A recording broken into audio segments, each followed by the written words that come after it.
Good morning, everyone. Let me first acknowledge the First Peoples, the Musqueam, the Squamish, and the Tsleil-Waututh peoples for allowing us to be on their unceded Coast Salish territories. I say these words very cognizant of the fact that I'm a settler who's been made welcome by the First Peoples on their unceded Coast Salish territories. And I want to say thank you, Norm, for your opening and the recognition of the land and the important words that you share with us. And it is about respect, ultimately. For me, it is generosity, kindness, heart, and compassion, all roll into the best of who we are. And on that spirit, this is why I've come to join in support of the coalition's work. It is exactly that spirit of what is needed, and that has actually helped build Canada. What we're seeing right now is this extremely disturbing environment where immigrants, newcomers are constantly to be blamed. And it is so convenient for political leaders to point their fingers at newcomers, at migrants, for their own policy failures. Why? Because they are a group of people who are often marginalized. They are people whose language skills might not be as strong. They are perhaps a little bit more isolated and more disconnected. And after all, they are people who escape hardships to try to build a better life. They are people that Canada says, we want you and value you only when we think we need you.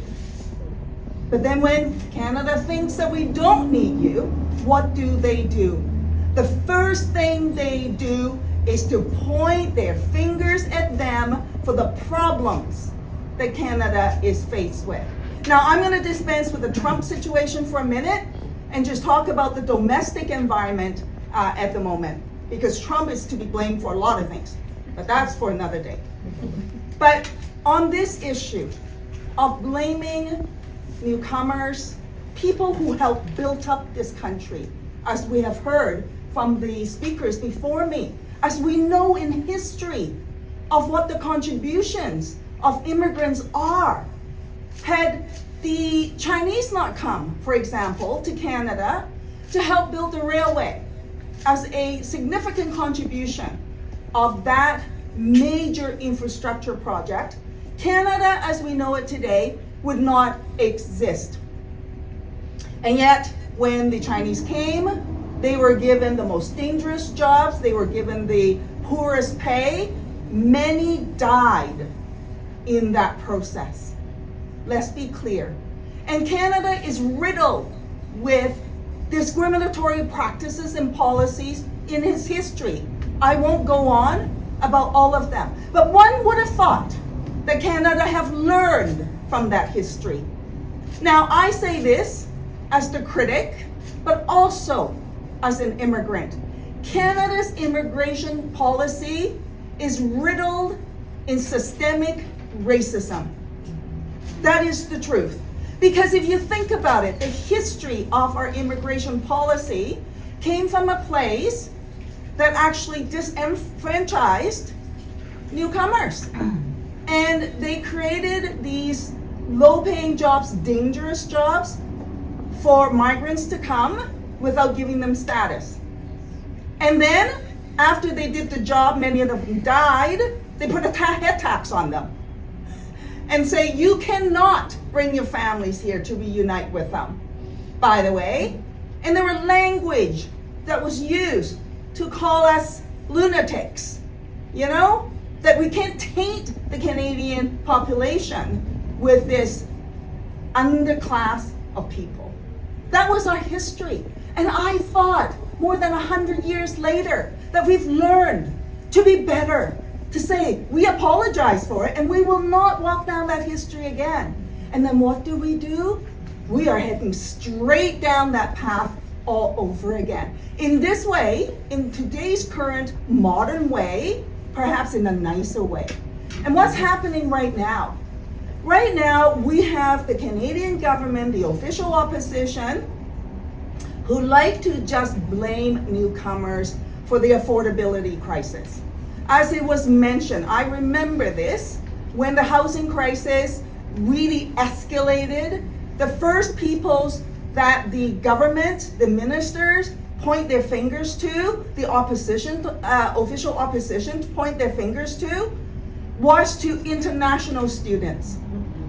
That's what they did, and they started to say they are, even though international students were being abused by the system, being cheated by the system, they weren't saying that's the problem that needs to be fixed and ultimately address the people who are the abusers, but rather they say it's the international students and there are too many of them. And they started to cap the numbers and create this impact. And let us be clear, just so people know, international students contribute some $31 billion to Canada's economy. Right now, the fallout of this policy is being felt by institutions across the country. Universities and colleges are laying off staff. They're cutting programs. Whole departments are being eliminated. And you know who that hurts? It hurts Canada. It hurts Canada because we say we want to attract the brightest and the best to Canada, and what do? We just cut off our nose to spite our face and tell those very people that we wanted to attract that they're no longer welcome. And then the real effect of that too is the impact for domestic students as well. Domestic students will have less choice in class selection because whole departments have disappeared. The whole thing that we often hear politicians say how they need to invest in the next generation because they're the future of our communities. What happened to that? It's so easily forgotten. And you know, the incredible staff at the colleges and universities, UBC, SFU, Langara, Kwan, I can name literally all of them, are reeling because those excellent staff will now also have lost their job as well. This will hinder Canada's growth. Let's be clear, it will hinder Canada's economic growth and opportunities. That is only just one piece, but they weren't done after they blamed international students. Then they started to turn the guns at the overall immigration numbers. Permanent resident status, as an example. The government cut over 3 years to the tune of some close to 130,000 permanent resident spots in Canada. That is a significant reduction. That is a significant reduction. As Chris has mentioned, the implications are huge. The government, in doing that work, I don't believe that they have even done the proper consultation with stakeholders about what this means and how it would impact Canada. I don't think they even did a proper economic analysis on the implication of this. Well, thank goodness we have the Parliamentary Budget Officer, who's an independent officer of the House. And they did a report on this, and their estimation is that with this reduction in the immigration levels plan in this way, it would hit Canada's nominal GDP by $37 billion over 3 years. Just want people to sort of take those two figures in their heads and roll it around for a minute. $37 billion over 3 years on nominal GDP and $31 billion on international students. That is a hit for Canada. Now, I say this not because I look at these individuals as numbers. They're not units of economy for us. They're real people. They are real talent with real families that contributes to Canada in so many ways. Economically, absolutely. Culturally, 100%. And I am so proud of Canada for being a multicultural country.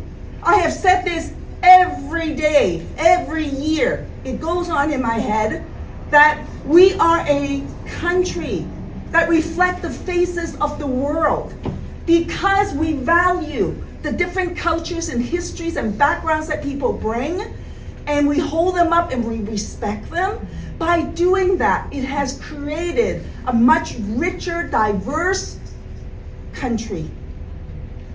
And we are better for it. So to blame newcomers in this way is patently wrong. But not only that, it is dangerous because you're creating an environment of hate and division. You are fanning fascism, right-wing ideologies, that people, the white supremacists, who told me that I should go back to my own country, who spat on my daughter and yelled racial slurs at her when she was on a bus going to UBC. This is what's happening for real in our communities. We have seniors who are being attacked and kicked because they are from an ethnic minority community. These kinds of racist attacks is not unusual. And to allow for the scapegoating and finger pointing and blaming of migrants and immigrants for Canada's failed policies will only escalate this sentiment, and it is dangerous. The other thing that I want to say in government's approach in doing this work, not only are they doing all the wrong things and devaluing what Canadians stand for, they're also putting the blame on the service providers, as though somehow they failed the system, when in fact, it was always the service providers, the neighborhood houses, the resettlement service agencies, all the people, the NGOs on the ground who's doing all the heavy lifting that have always answered the call of service. You will recall when Canada decided, and rightfully so, to open up our doors for Syrian refugees. And we just heard from someone who spoke brilliantly about her experiences. And without hardly any notice, right? There was zero notice basically, and they were called to action and they were scrambling to do their level best to help resettle people, and they did it. They did it. Not the government. The government wasn't on the ground delivering the services. It was all these brilliant people and their staff teams who did that work without sometimes the appropriate government support. And they did it. And they built new infrastructures to meet the new challenges. And this has taken decades to build up on different crises that happened in the global stage. And now, what is the government doing?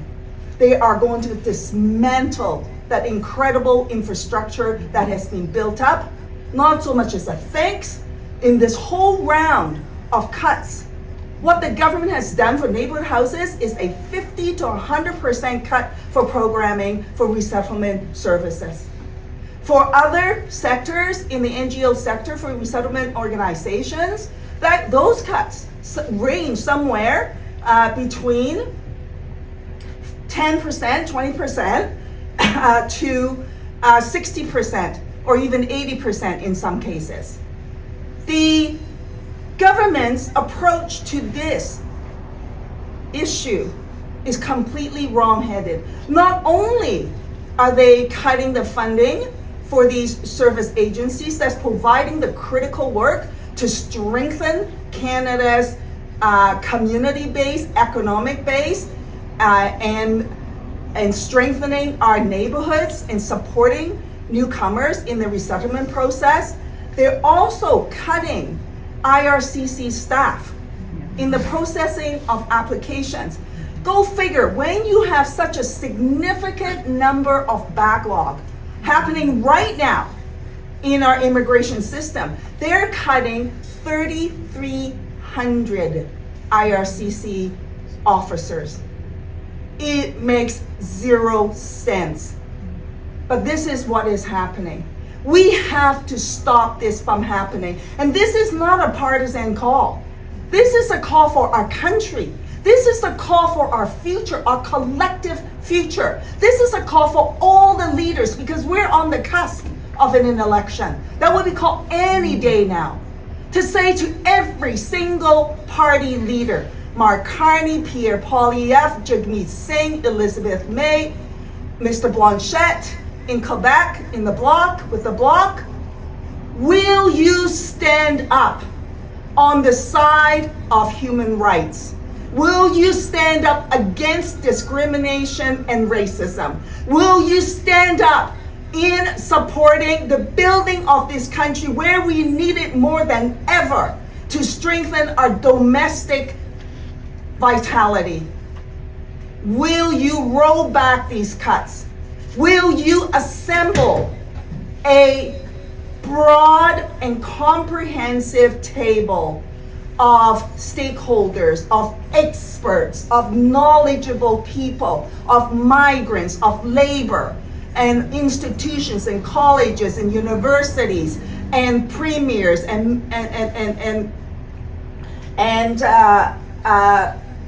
territorial leaders, indigenous leaders, bring them all together and to make that long-term plan of what Canada's immigration ought to look like and what is everybody's role. What do we need to do to make sure that we succeed, and how do we ensure that we do not go down this path ever again, being so politically horrendous in simply just blaming newcomers whenever government sees a failed policy of their own making. So that's where I'm at with this. I share all this with you because I think it's important to see the entire picture more comprehensively and bring it all together, and to also understand what is at stake. We're not just talking about individuals and their lives. Of course we are, and that matters a lot. Of course it does.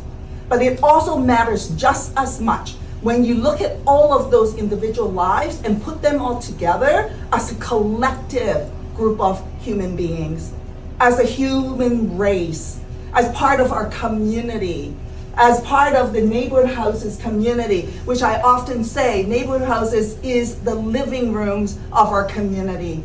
And they are the welcoming spaces. They are the place that actually open up hearts and minds. They are the place that actually helps people shine. And when they shine, it is a brilliant radiation of light, not just for that individual, but for the whole neighborhood, for the whole community, and for the whole country. This is what we got to do to build up our strength. So I call on Mark Carney, who's now the new Prime Minister, to lead this charge as you still hold this position. And I call on every single leader to step up to the plate and be true to the notion that you support a Canada that's free of discrimination, a Canada that will value each and every one of us, a Canada that will respect us, a Canada that will use our talent and recognize our contributions, a Canada that will lend each other a helping hand to strengthen who we are as a nation. So thank you so much for being here today, and let's get to work.